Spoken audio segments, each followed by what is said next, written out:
Pozdrav djeco! Ja sam gospodin Oko i zajedno s mojim prijateljima Anom, Lovrom i Šapicom naučit ću vas što je to film.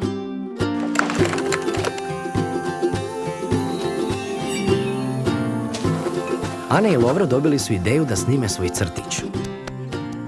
Lovro je izrezao nacrtanu mačku i pomicao je, a Ana je svaki pomak fotografirala. Animirani film nastaje kada se mnogo crteža ili fotografija brzo izmjenjuje i tako se stvara dojam pokreta. Šapica se jako boji zvuka usisavača. Ana i Lovro smislili su film u kojem je spašavaju od te strašne kućne zvijeri.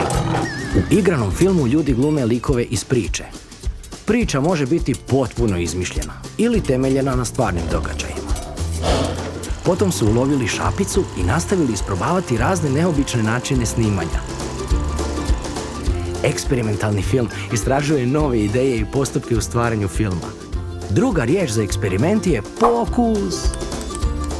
A onda se Ana bacila na istraživanje. Našla je mnogo o mačkama na internetu, a Lovro je odmah krenuo s provjerom podataka.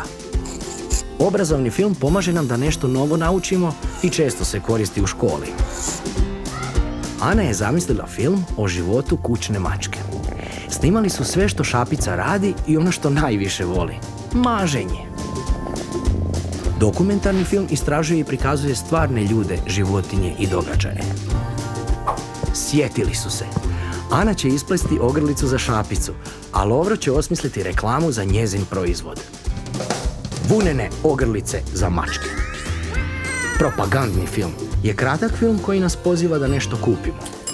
Ili pogledamo duži film. Razmišljajući o svim tim filmovima, Ana, Lovro i Šapica su zadrijemali. Pa nije lako smisliti film.